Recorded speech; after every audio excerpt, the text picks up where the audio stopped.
it's very obvious when we see something that we haven't seen before to ask, well, why haven't we seen it before if it really works? And the answer is, things often get forgotten. For example, in Dog Brother Martial Arts, we used to have 3 fighters with pretty good knee shots. Top Dog had a really good knee shot. Salty Dog had a pretty good knee shot. My knee shot wasn't bad. And then Punong Guro Marc showed me the Illustrissimo cross step. And everybody learned the Illustrissimo cross step, and we stopped seeing knee attacks because everybody knew the answer to them.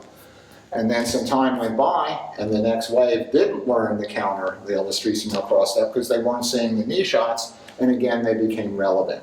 And so fighting can be like this. There's a wheel. You know, things that seemed overwhelming at one point become like, oh, everybody's got the counter to that, and then they become forgotten again. The Filipinos of the 20s and 30s, they were coming out of a context where they had exposure to idioms of movement that have since become forgotten in great part. And so when it comes to the Dracula, if you watch, you can find this easily on YouTube, Gene Tunney fighting Sugar Ray Robinson. Pretty good fighter, Sugar Ray Robinson. And they got to fight 3 times because their fights were so close and so challenging. And you watch the evolution, if you watch all 3 fights, you'll see more and more, but particularly by the time of the 3rd fight, Tunney is fighting like this a lot. Oh, look at that! Those shots get through.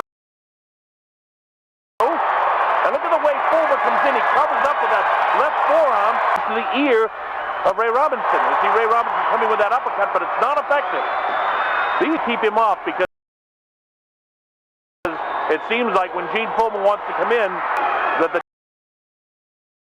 judges see it the same way. Uppercut inside. Champ scores. Now you see the fast hands of Sugar Ray Robinson. And now you don't get hit. That's the philosophy. Now look at him roll up. This is why he's world champion.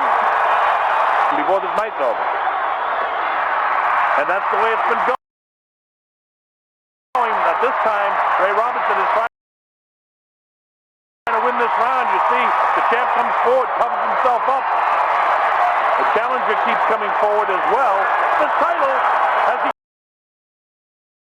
done enough? I don't know. Look at this.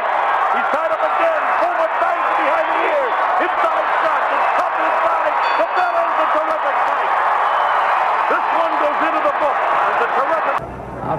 Fullmer's dropping those hands just a little bit. That could be dangerous.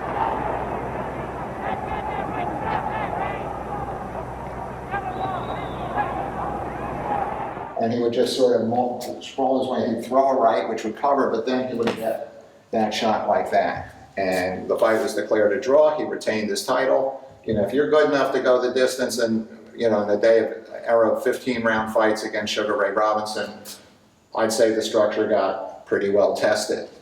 We also saw when Nick Diaz was fighting Anderson Silva not so long ago. He was doing this a lot. The Diaz brothers do some interesting things with their hands. They haven't figured out how to defend that front leg. They both tend to get kicked a lot there. But he was doing this a lot, and Joe Rogan's going, what's he doing? What's he doing? That's different. Now this here, I was like thinking, well, he should be punished in the front ribs, but I want to make the point that we have seen the Dracula structure in the context of the highest level of combat sports. We show it this way, but we've seen it in professional boxing this way, we've seen it in professional MMA this way, we're showing it this way.